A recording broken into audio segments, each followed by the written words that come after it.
full year. What's been your favorite thing so far about being a part of AIT? Just the students, their passion, seeing our instructors and their passion resonate with the students, and just seeing how excited they are to be here. Students that not necessarily, English, math, science, social studies aren't their favorite subjects, but they're very artistic or they're great with their hands. So they're over here with similar peers who have similar interests, and just seeing their faces light up when they either finish a project or do well on an EOC exam, when they do their capstone projects and presenting to the public. It's just amazing, just amazing to see. And how many students will you have this year? We actually will have our largest enrollment that we probably have ever had. So we're looking at probably around over 1,200 students will come through our doors sometime this year, either the fall or spring semester. So we're about 325 for each of the sessions, AM and PM, for the spring and fall. For people who may have heard of AIT but really don't have a student here, don't know much about it, just kind of tell them who y'all serve and what the mission of this place is. Sure. So our mission is to ensure students become college and or career ready and become participants in this global society. We want to ensure that students come over. We have 19 different programs that students can get certifications in, hands-on learning.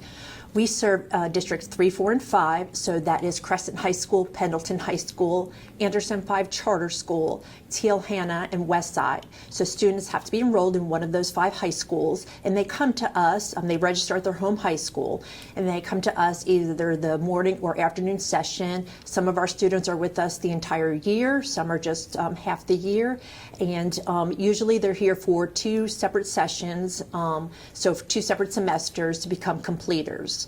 And we're just so excited to welcome them back. And we're excited. We have an amazing community. We are doing a lot more outreach to our community. For example, our cosmetology program is opening and doing a lot more services for the community. And we're looking to partner up with other entities to just, again, give back to the great community of Anderson County.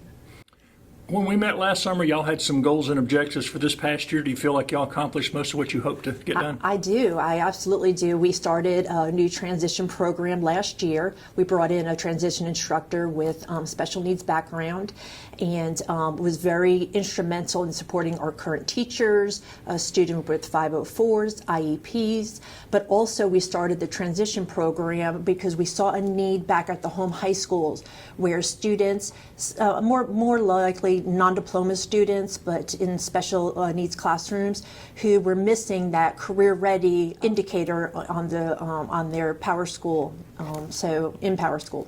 So what we wanted to do is meet with the high schools and see how we can support the high schools, because that impacts their school report card. We had 27 students complete the program from 3 of our high schools last year.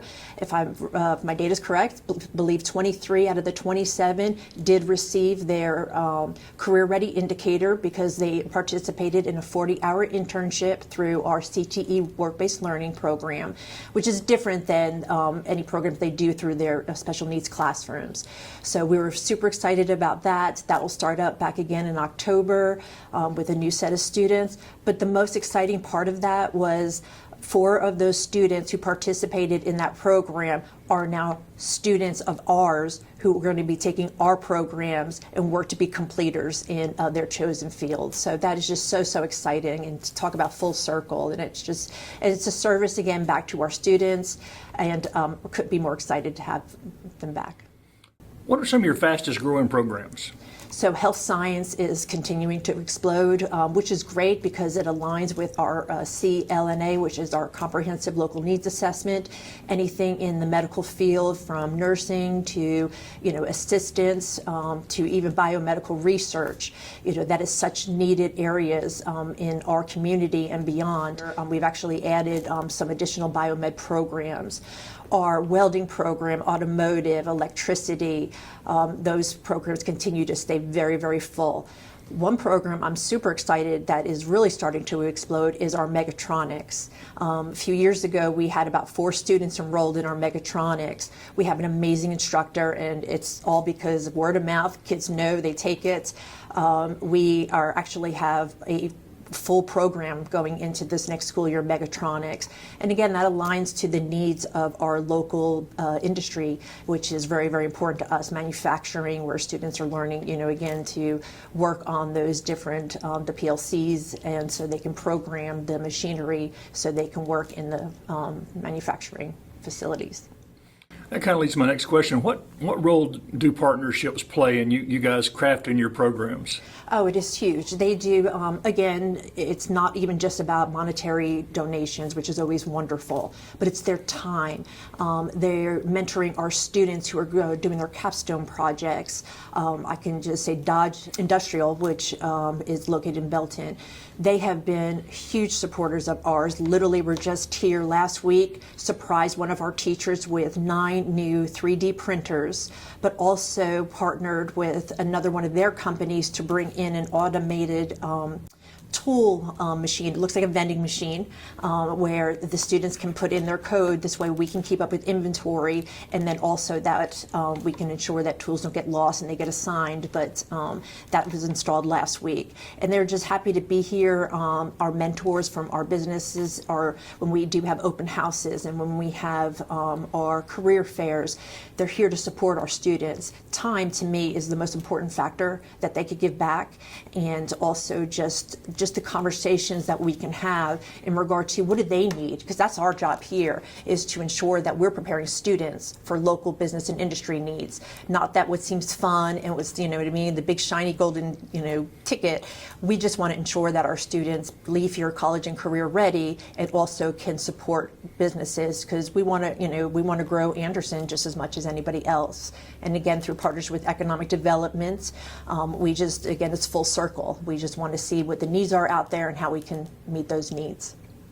And the budget's been approved, obviously getting ready to start a new school year. What were some of the challenges for the budget this year?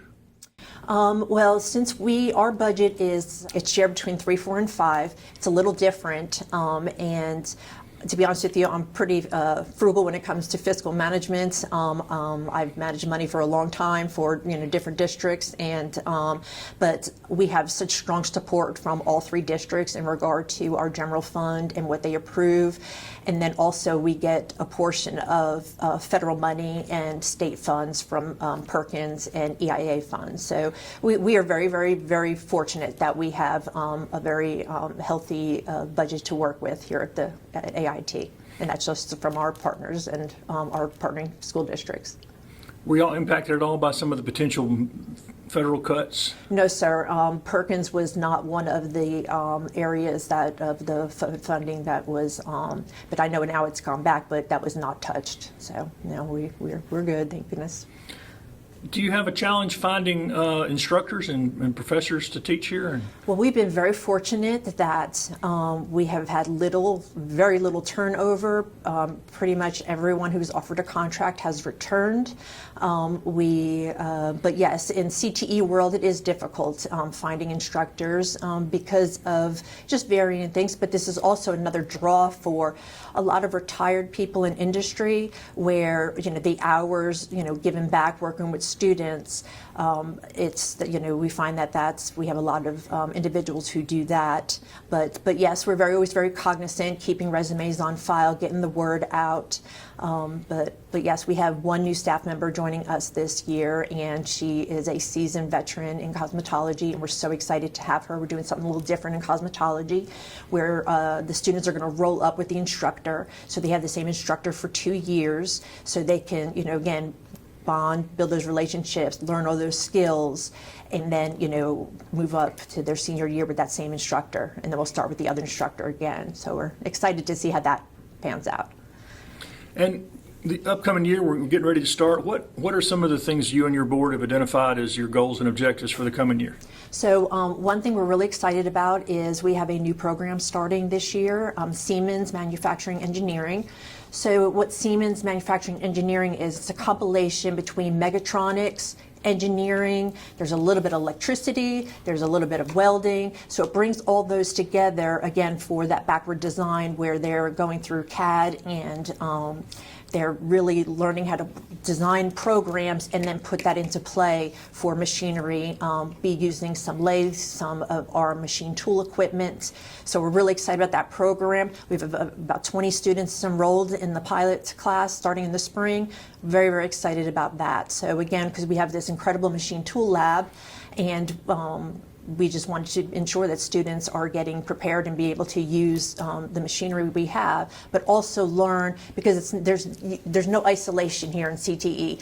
I could say that every one of our programs could partner with another program because that's all needed. You know, for example, our media program partners sometimes with cosmetology if they're getting ready for an event. Our fire and safety program will, partner with our medical team, classes too, because there's a lot of crossover there. It's just exciting as, the lead teacher, I would say, to see all the students and the teachers working collaboratively, because that's how it is in our world. We have to work collaboratively, and that's such a big part of what we do here.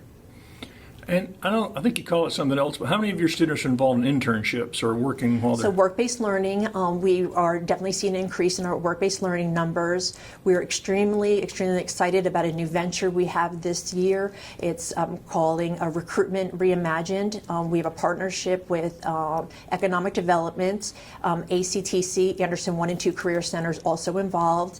And really, it's a lot of our work-based learning coordinators getting together to see there's so much misunderstanding about students that take internships or need internships that a lot of businesses were afraid to take them on, due to insurance liability, not the understanding about, if it's paid, it's not paid. So we received a grant from Economic Development that we are able to offer for all 3 districts, paid 40-hour internships. But what has been really amazing is seeing the connection with the businesses to really clear up their misunderstanding about what their liability is and how they can help.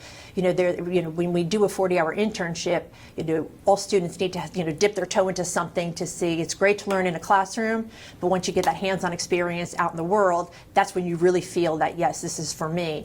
But it also will help the workforce to say, hey, we've had these students, they've done a 40-hour internship for us. They've done a great job. We want to invite them back for full-time work after they graduate from high school. So again, it's very cyclical. We meet monthly or every other month just to, again, keep aligned with the needs are locally and what we can do to support here at the school level.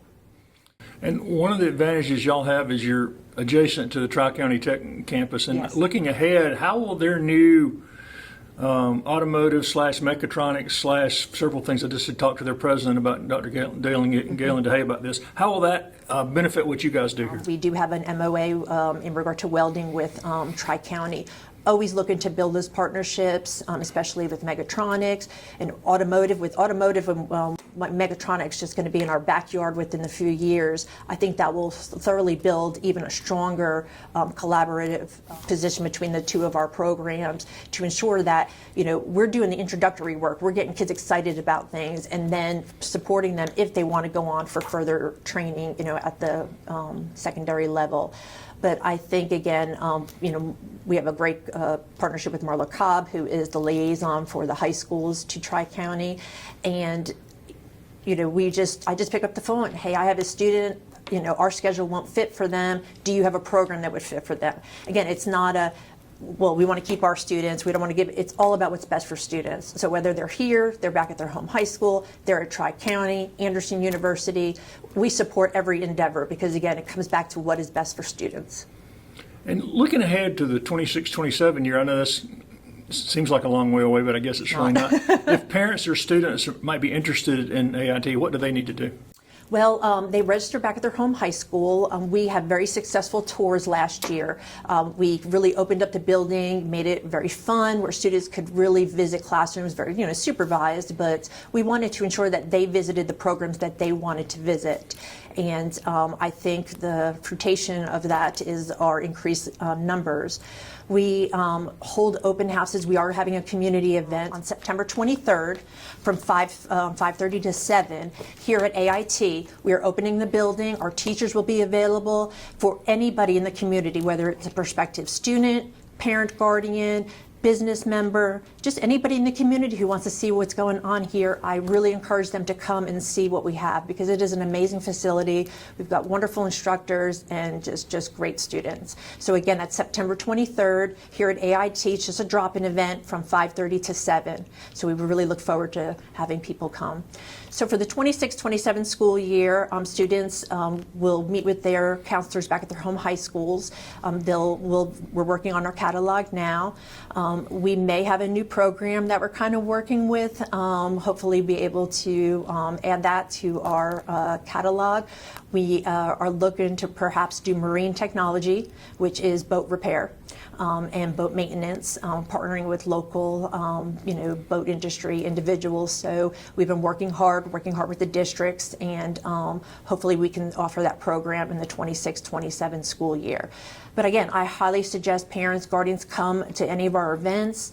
We're always here to answer questions, give tours if needed, and then speak to their counselors back at their home high school, because their IGPs will be this fall, and they'll start the registration process starting in November, going into early spring. So, but we're here to answer any questions anybody has.